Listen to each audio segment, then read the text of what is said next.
All right, welcome everyone. Welcome to the stream.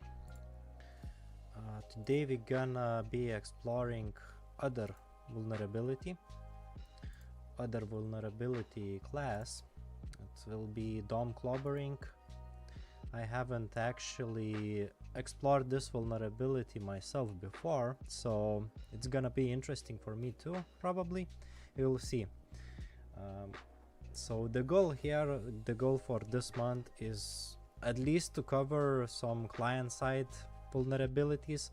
I know at the beginning I thought it will be cool to like cover the most basic ones, but I actually went deep into the rabbit hole for client-side vulns. So I guess for the next challenge, like when I do streams every day, on the next challenge, on the next month when I will be doing challenge, I will like cover most of the server side ones. So leave this month only for client side. Of course, we're not gonna maybe discover all the client side vulnerabilities because there are a lot of ones, as you know, probably. So yeah, today will be DOM clobbering one.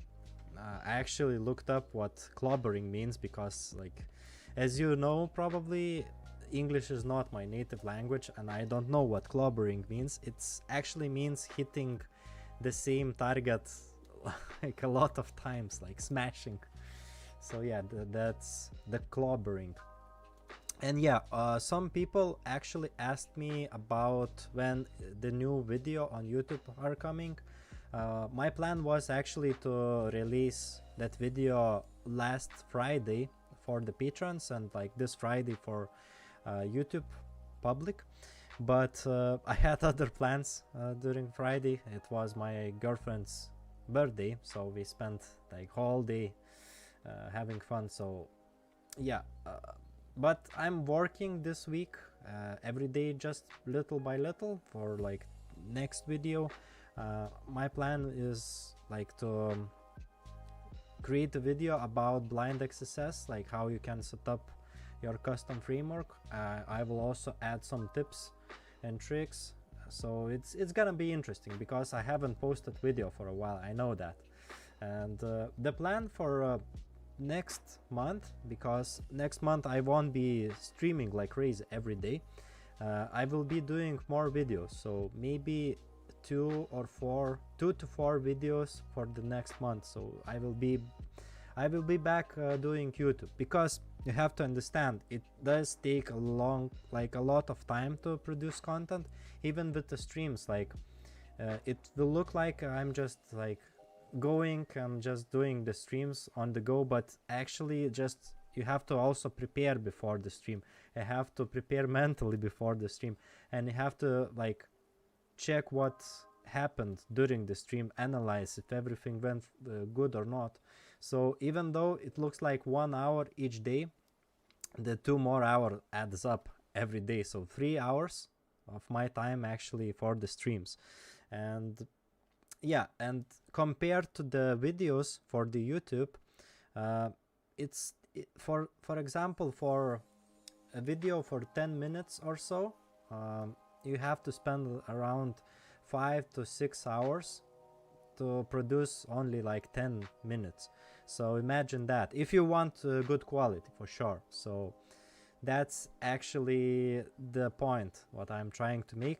Either I want like create live streams or create YouTube videos. So I guess next month I will be doing some live streams, but less than this month, because this month challenge was do it every day. But for the next month, more YouTube videos. Like that's the plan. So without further ado, let's continue to today's topic. Hello guys. Let's continue to today's topic. So it will be about DOM clobbering.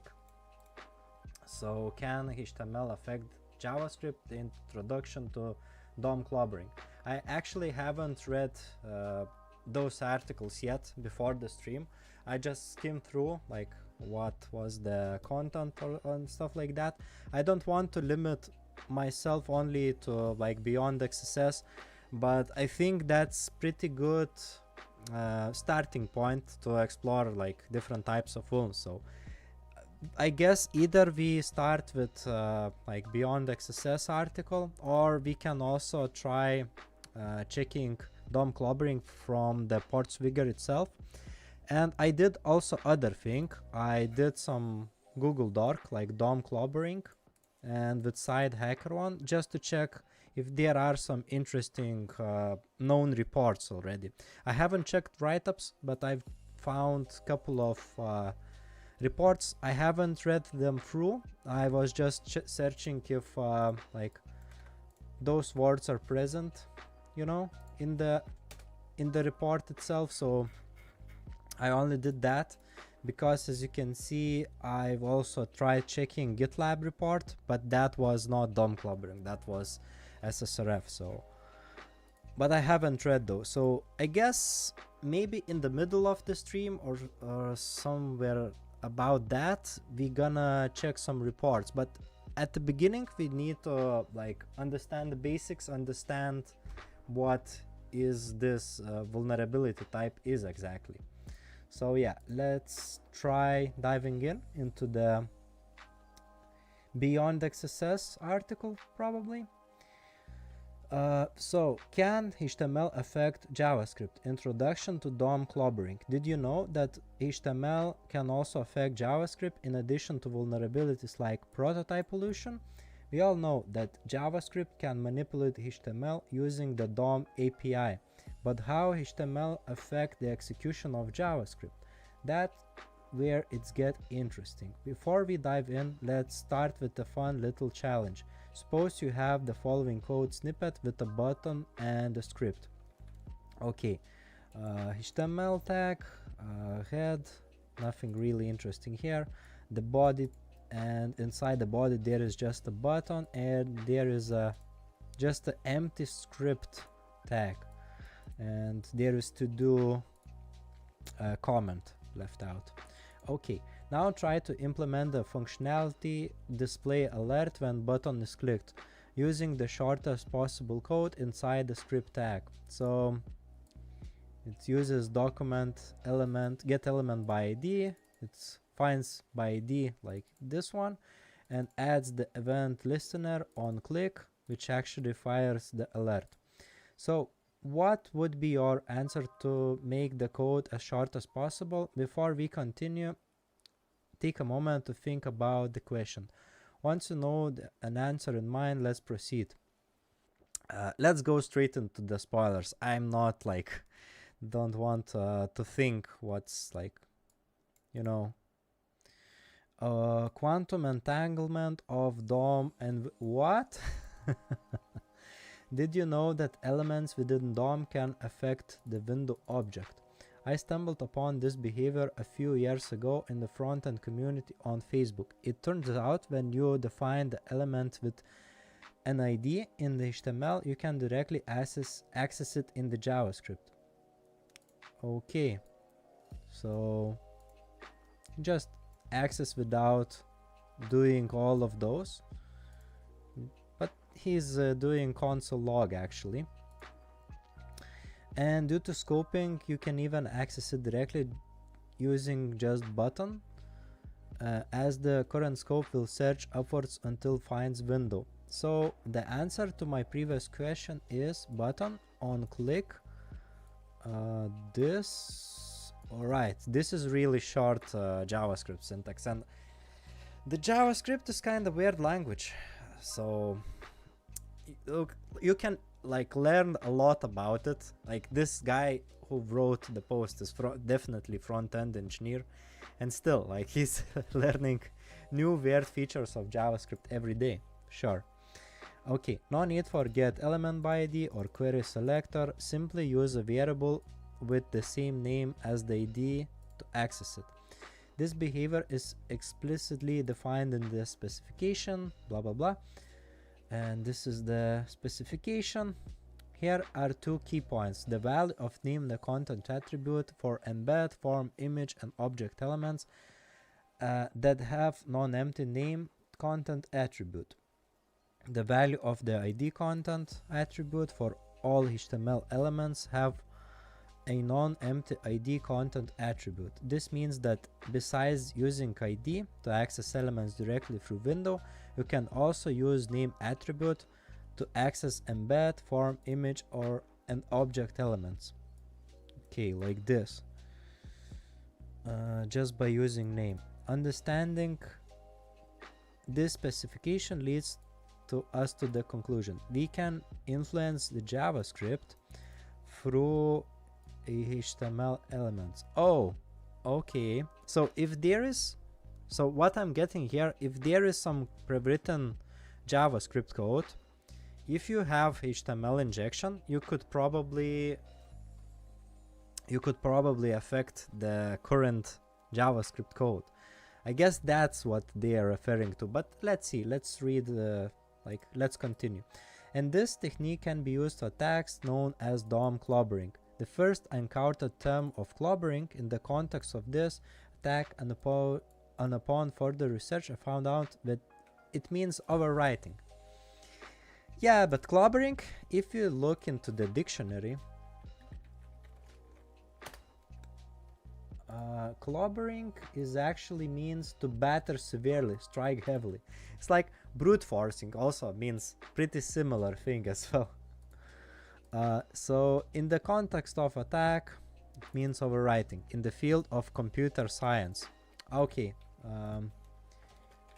let's do this. To destroy data in some way. Okay, it makes sense, because in computer science, like, same word could mean little bit different meaning.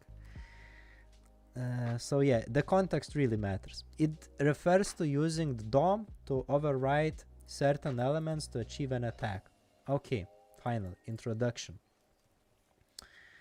Under what circumstances we can use DOM clobbering for attacks? Firstly, there must be an opportunity to display your custom HTML on the page. Otherwise, it won't be possible. Okay, so this is like the first prerequisite for it to be possible. So the potential attack scenario might look like this. Your comment, hello, and there is a comments, window.test mode, load the script, document, create element script, script source, pen child script. All right, okay, let's say there is a command board where you can enter any content. However, the input undergoes sanitization on the server side, removing anything that can execute JavaScript. Therefore, the script tag gets removed, and on error attribute image blah blah blah is stripped off. Many XSS payloads won't pass through. In short, you can execute JavaScript to achieve an XSS, because also you cannot execute JavaScript to achieve XSS because all such attempts are filtered out. However, due to various factors, HTML tags are not filtered out, aka HTML injection is possible, so you can display custom HTML. As long as JavaScript is not executed, you can insert any HTML tag to set any attribute. Alright, so you can do the following. So this is your comment, like instead of this, it seems, so you just set the ID to test mode, and I guess it will affect this one, so you will overwrite window.test mode in this case. And this is another one, another area as well, script source, and href, it will use evil script. Alright, based on the knowledge we obtained above, you can insert a tag with the ID test mode, div ID equals test mode, and the close div. This way the JavaScript if window test mode will pass, because the window test mode will be this div element. Yeah, alright. Next we use the a tag with ID of this, which is being used right here, and href my evil script to make window test script source become the string we want after the conversion. In most cases, simply overriding the variable with HTML element is not enough. For example, if you convert window.test mode in the above code snippet to a string, it will print it and print it. Okay, this will be object HTML div element. Converting an HTML element to string will result in this format, which is not usable in this case. However, fortunately, there are two elements in the HTML that are treated differently when converted to a string, base and a. All right. Okay, so yeah, it seems kind of interesting, because even though if you're like different payloads where you are using XSS, where trying to achieve XSS are not possible, but if you are possible to inject other HTML tags, and there are certain JavaScript code available on the page where actually you can affect it just by using HTML. This is kind of unique approach. Not many people think about this. You have to understand like quite a bit about client side, but that's not really something, you know, something crazy. But I haven't thought about this approach before, actually. Right. Okay. These two elements return the URL, and the string is called, and we can set URL using href attribute, allowing us to control the content after toString. So combining the above techniques we have learned, using HTML with ID attribute to affect the JavaScript variables, using a with href and ID to make elements to string result as the value we want. By using these two techniques in the appropriate context, we can potentially exploit DOM clobbering. Okay. However, here is an important reminder: if the variable you want to attack already exists, it cannot be overridden using DOM. For example, so you have to also, so I guess there are a couple of prerequisites to summarize. So it must be like where you are injecting, it must be like let me see, it must be the area where you can inject the HTML. If the HTML, like you are not able to execute JavaScript, you have to review the like existing script code, and that also the area where you are injecting should not have the like IDs of previously mentioned on the script itself. It's kind of complex to explain, but like I recommend you to reread this article as well, like to like more briefly understand. But okay, so yeah,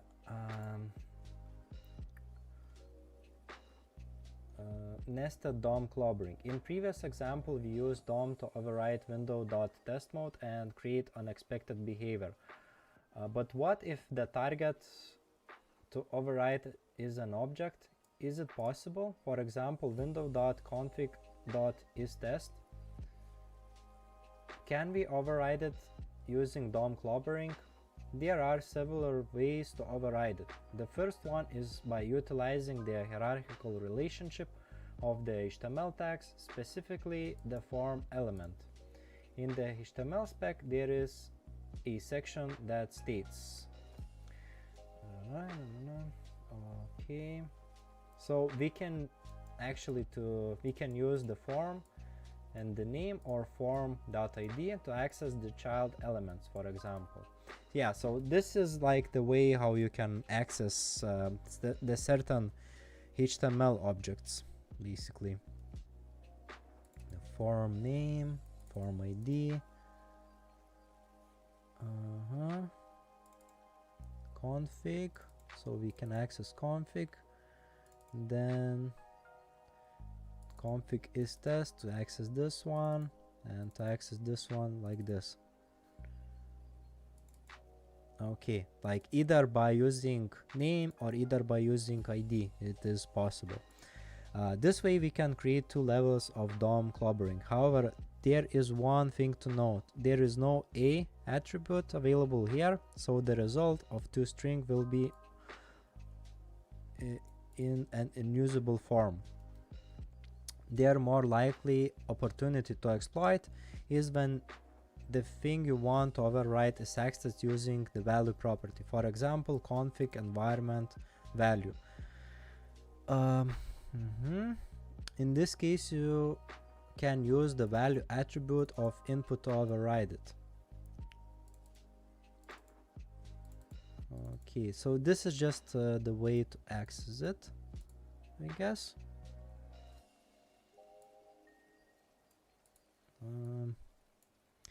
In the simple terms, the only built-in attributes can be overridden, others cannot. In addition to using hierarchical nature of HTML itself, another feature can be utilized is HTML collection. In the earlier section about named access on window object in the spec, it is stated. I'm so tired reading the docs, but I know it's actually necessary. But I'm really interested just diving straight into the vulnerability, but I know we have to like read it real quickly. If there are multiple things to be returned, an HTML collection is returned. Okay, so there are multiple ones, and if you try to access like by the ID, you will get the HTML collection. Okay, so what we can do with HTML collection, it is mentioned that we can access elements inside the HTML collection using name or the ID like this. So okay, we can use the ID like this.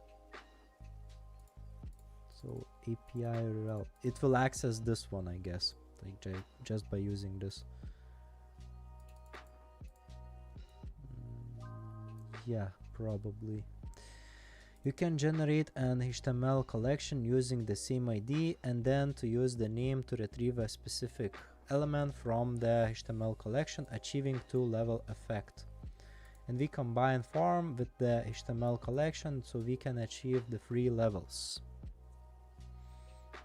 Okay, like this.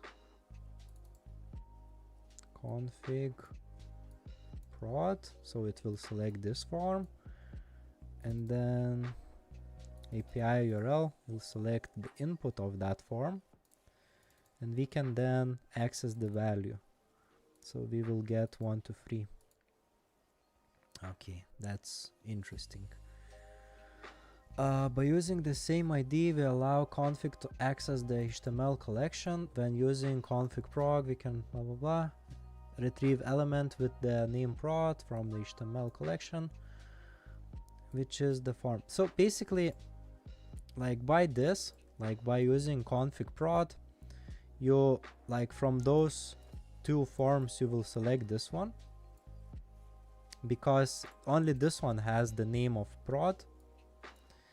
And then from like this form, if you want to select right like this one, you can also abuse the name value like right here, and then inside it itself you can also like access this by like specifying value here.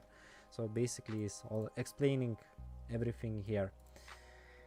So if the desired attribute is an HTML attribute, we can have 4 levels. Otherwise, we can only have 3 levels. However, it's a bit different in Firefox. In Firefox, it doesn't return HTML collection. For example, with the same code. Okay. In Firefox, it's different. Come on. I thought this was universal. In Firefox, it will only output the first element and not HTML collection. Therefore, in Firefox, we can only use form as well as the iframe mentioned later. More nested. Okay. The previous mention of 3 levels or conditionally 4 levels is already the limit. Is there a way to surpass this limitation? According to the technique described in the DOM Clobbering Strikes Back, we can achieve it using iframes. Okay, when you create an iframe and give it a name, you can access the window inside the iframe using that name. It can be done like this.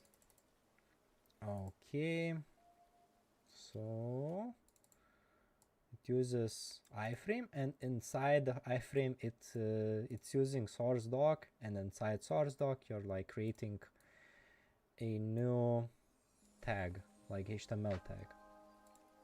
So then you will select like this one, this iframe, and inside that iframe you want to select this particular HTML tag as well, like this.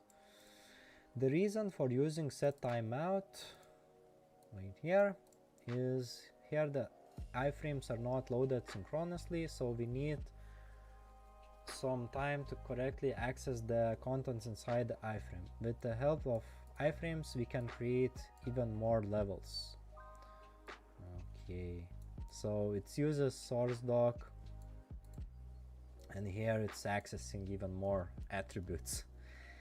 Alright, if you need more levels you can use this powerful tool created, DOM Clobbering. Okay, nice. Kind of crazy. It's a like, as this article series specified in the beginning of those articles, it's kind of new galaxy. Seriously, this is like really new area. How you can actually attack JavaScript with HTML. That's kind of crazy. I haven't thought about this. It's really seriously, this is like thinking outside the box. Like, usually the web application firewalls are just blocking the XSS payloads, but sometimes some areas in the application are meant to be like use HTML elements. Like for example, if you've seen in the websites the rich HTML box or something like that. So how those are actually called? ESTG or something like this, something like rich text, that, well, yeah, this one. It's hard to remember, like this is, so it's not only that, but this is one of the examples. Like you probably have seen those, yeah? So if there is something like that on the page, and it's like by default those are using some kind of libraries of JavaScript, and on the top there are usually, like on pretty good bug bounty programs, on the top there will be certain web application firewall, and it will most likely block most of the stuff, but it won't block HTML injection for it there, because it's meant to like inject some kind of tags, like, you know, p tags, something like that. So if there is a code on the same page where it could be affected by HTML, this like simple HTML injection could become seriously like really severe vulnerability. That's why it's really important to like understand how we can abuse this. But the first step before this is try to like identify the weak areas. So from the top of my head I was thinking about rich text editors.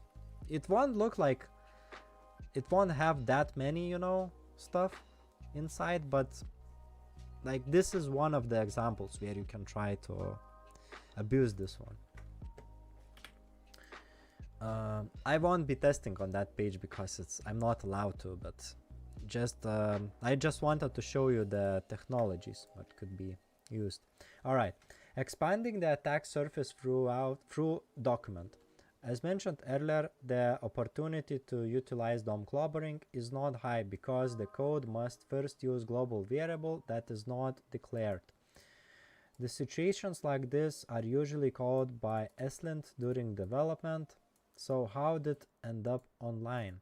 Yeah, so there are, before developers even pushing the code, there are some kind of checks, like before they can push the code to production, there are some kind of checks, but still somehow the code is ending up in the production. So the power of DOM clobbering lies in the fact that besides window, there are elements combined with come effect of the document. Let's take direct example to understand.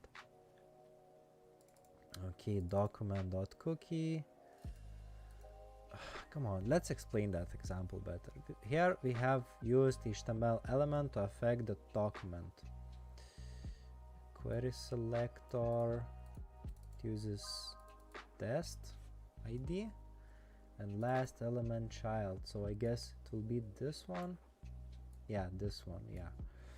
And this one is document get element by ID and not specify any element. So it will be just oh, okay, the name is get element by, oh, this is really crazy. Okay, so let's see the explanation. Here we have a HTML element to affect the document. The original document cookie should display the cookie, but now it has become the element of image name cookie. Yeah, the name here. Additionally, last element child, which should return last element, is overridden by the name under the form, resulting in retrieval of the element with the same name. Even document get element by ID can be overridden by DOM, causing an error when calling document get element by ID, which can crash the entire page. In CTF challenges, it is often used in conjunction with previously mentioned prototype pollution for better results. Okay, so this is prototype pollution, we already know that, and this one is actually the DOM clobbering by abusing this kind of HTML injection. Nice.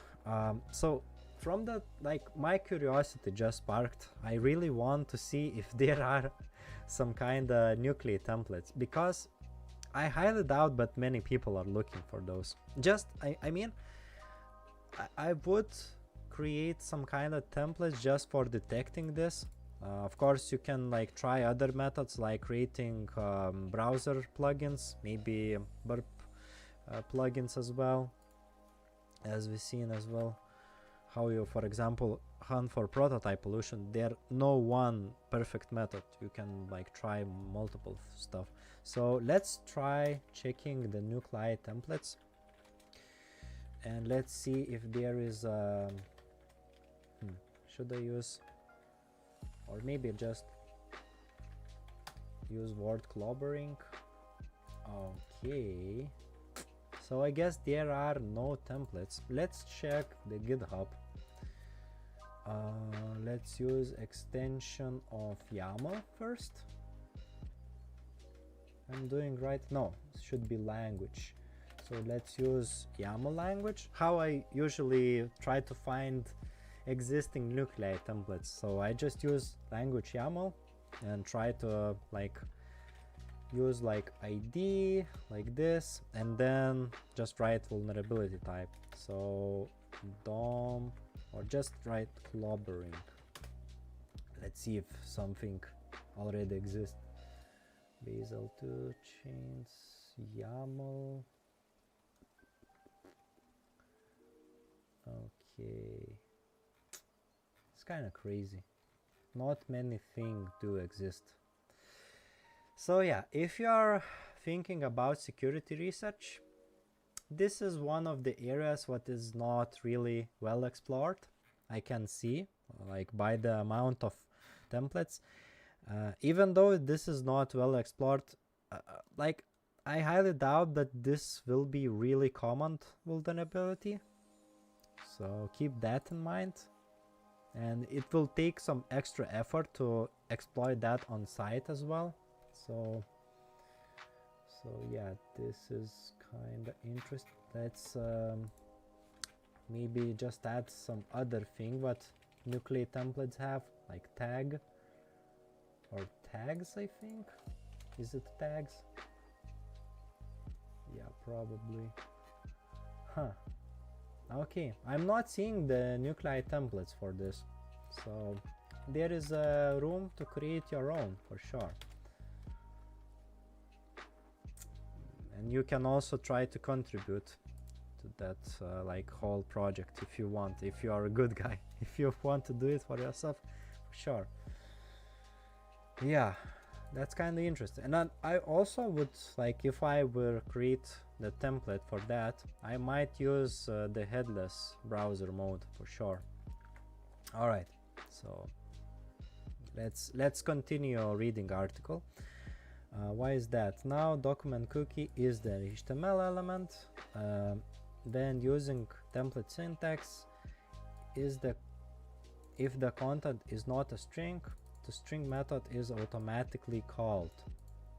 However, the HTML elements do not implement to string themselves. Therefore, according to prototype chain, it eventually calls our polluted object prototype to string, returning the polluted result. Yeesh. Alright. By chaining these vulnerabilities, we can manipulate the value of document cookie, thus affect subsequent flow. The DOM purify was mentioned earlier actually handles this part specifically than sanitizing. Okay, let's check the case study. Like, actually the security research actually matters, because if this is like just another theoretical attack, it won't matter to us that much. But if there were already some reports by some researchers, the areas where other researchers actually found the bugs and reported those, then yeah, it's interesting. So okay, in 2019 there was a vulnerability in Gmail. Oh, in Google, nice. That could be exploited through DOM clobbering. Yeah, exactly. I seen one recent post on X even this year. Then Google said, like, this is not a bug, this is a feature, because on the Gmail contents, when you are sending or like even receiving emails, you can try to inject HTML, and like most of the HTML tags will be accepted. That's crazy, bro. I haven't thought about, yeah, this is another attack, like functionality where you can try a DOM clobbering. Email, like email clients, like Gmail, Outlook, like I'm talking about web ones, like Outlook, Gmail, you can name a lot of those. Like you can try on others, like Yahoo, maybe AOL. You can try all of those, you know, Zoho Mail, iCloud Mail or something. I don't know how that's called actually, but you can try email clients. Jeez, because you can try to research this yourself, and Jesus, this could be serious. I'm just thinking really loud, like what could be done. But yeah, like sending and receiving emails, you can actually smuggle payloads inside email contents. Like try DOM clobbering on the email contents, like send for yourself, or of course not for other people, but try to see the page if there is a JavaScript on the. All right. Okay, in 2019 there was a vulnerability in Gmail that could be exploited from DOM clobbering. A comprehensive write-up can be found here. XSS in Gmail's M5 email via DOM clobbering. Below, I will briefly explain the process. Content sourced from a fragmented article. In Gmail, you can use some AMP features, and Google has a strict validator for this format. Make it difficult to perform an XSS attack using conventional method. Yeah, and other thing about Google, I mean, I was doing bug bounties on Google for a while, and I seen some, like, I don't want to say where, but there are some places on the Google where they actually allow HTML injection. I think after reading this, I might try doing this on Google for sure. Oh, geez, come on, seriously, I can try to do some serious stuff. Let me see. Okay. However, someone discovered that it was possible to set an ID on the HTML element. They found that they set a, like using ID amp mode, and the error occurred in the console, indicated a script loading error with a portion of URL being undefined. After studying the code carefully, they found the code snippet that looked like this. Alright, not gonna read everything. If we can make both amp mode test, where it is, this one, and amp mode local dev, like this one, truthy, and set window dot test location, we can load any script we want. Ooh, okay, nice. So the exploit would look like this. So those are injected places. Okay, like this is how you can inject HTML, and you can use the paste bin of that to load the JavaScript, I guess. Finally, by successfully loading any script, XSS can be achieved. However, the author was only able to reach this step before being blocked by CSP, showing that CSP is very useful. Yeah, even though they are like loading the script from elsewhere, the defense was in place, so that was kinda bummer, I guess.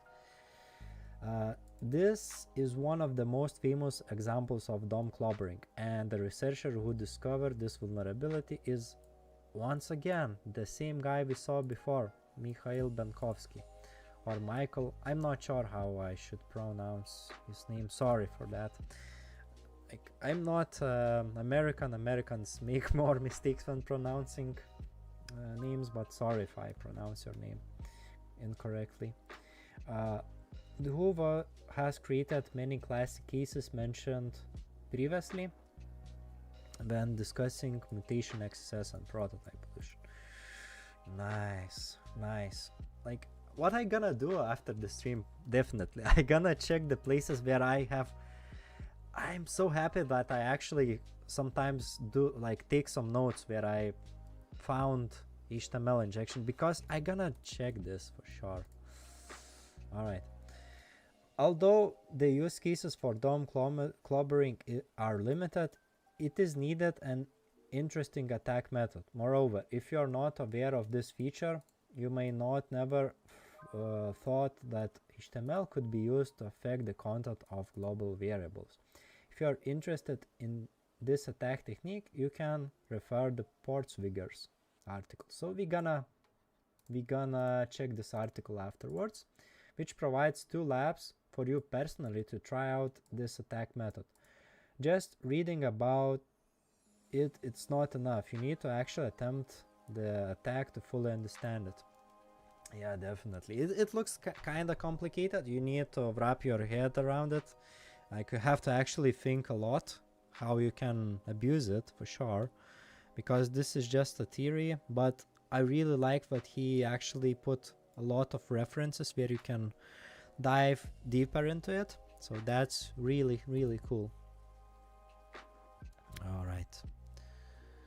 So yeah, let's maybe before continuing to Portswigger, let's review like reports and vulnerability spotted in the wild. I really like reading HackerOne reports, so let's try reading those 2 that I have selected.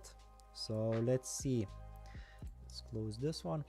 All right, so HTML janitor bypassing sanitization using DOM clobbering, and it was high vulnerability found in Node.js third-party modules. All right. Okay, so the module was HTML janitor, the affected version. Arbitrary HTML can pass to the sanitization process, which can be unexpected and dangerous, XSS, in case user-controlled input is passed to the clean function. Okay, the proof of concept. So it just used, I guess he is just abusing only this library. So like he was just doing some white box testing, but this is the proof of concept. There is the variable which uses HTML janitor, like this, clean HTML. So it uses the function clean, and for that function he actually passes the payload. So it uses the form, and then inside the form there is object with on mouse over alert function, and it has the name of sanitize. So if we use console log for the clean HTML, it will also log this. Do the following check can be leveraged to bypass the whole sanitization process. As node, first child could be created to tree walker. In this case, form tag node sanitize will point to the inner object right here and check the passes. To learn more about, okay, there is even the video.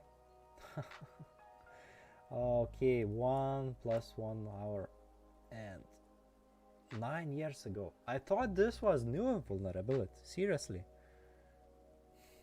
Okay, legacy done. Okay, this actually opened the whole new world to me for sure. But I won't watch this for 1 hour right now. Alright, it should be enough to set this.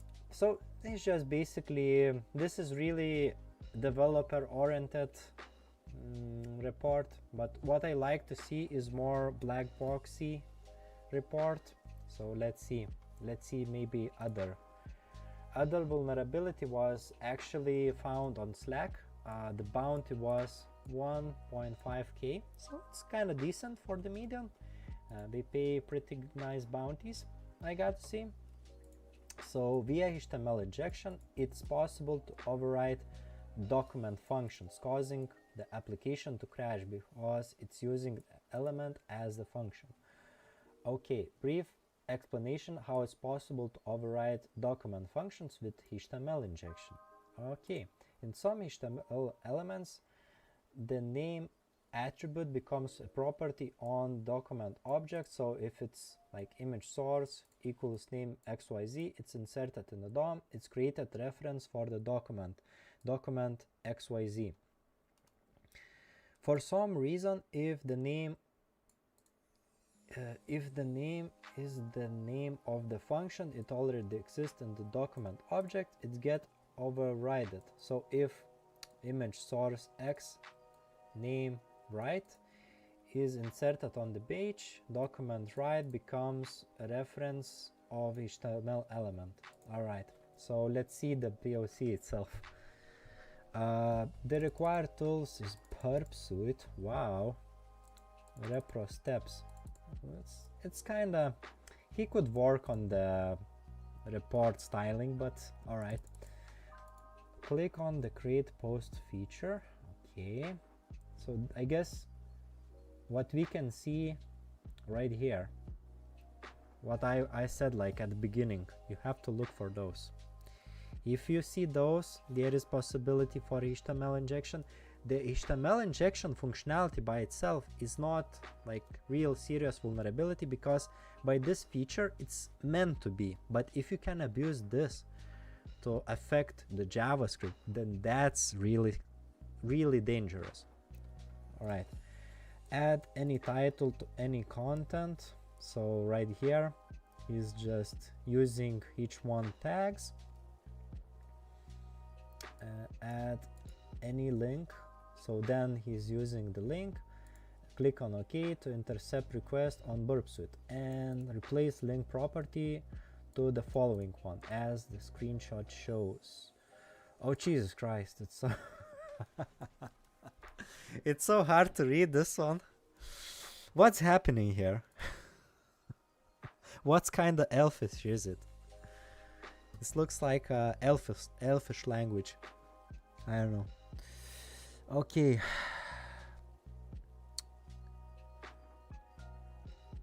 So he is actually looking for link.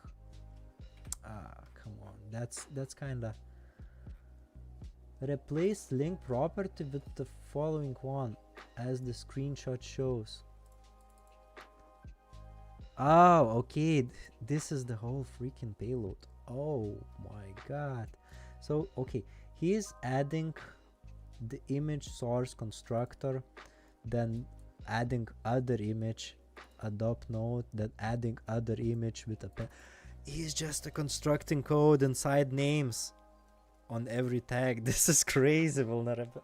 This is really serious. Oh my god, this is crazy. Okay, so he's like injected everything here. He's skipping double quotes, but he's basically adding everything one by one. Damn, this is really serious. And share the post to any channel. Okay, after the application crash, you can access channel out direct message. Okay, he actually crashed the application, and then he actually added this. Okay, it's also pretty hard to navigate to another channel, so in many cases the stack application is all crashed. X, when user opened the message details and the attacker changed the content of the above payload. The only way to stop the channel from crashing is deleting and editing the post.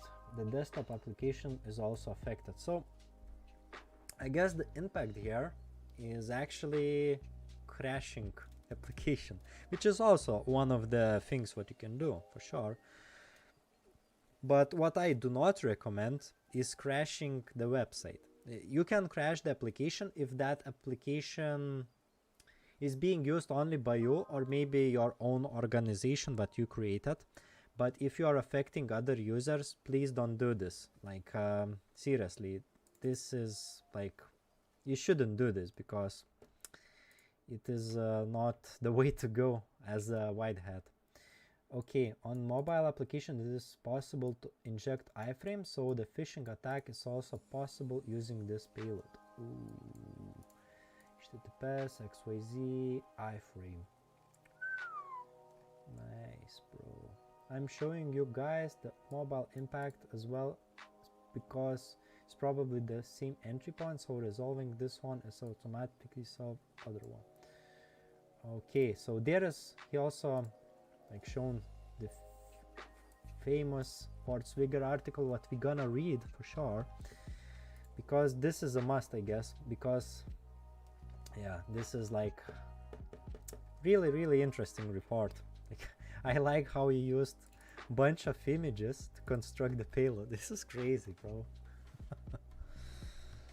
Oh, nice. This is really kind of good. I really like reports like this because this is not everyday thing what you will see. Okay, so yeah, I've shown you a couple of reports. This one was more interesting for us because mostly we will do like black box testing stuff, so this one was more interesting. But to finish everything up, let's read the golden standard Portswigger Academy stuff. So let's see how they actually describe DOM clobbering to finally wrap this vulnerability up. So in this section they will describe the what DOM clobbering is, demonstrate how you can exploit DOM vulnerabilities using clobbering techniques, and suggest ways you can reduce your exposure to DOM clobbering attacks.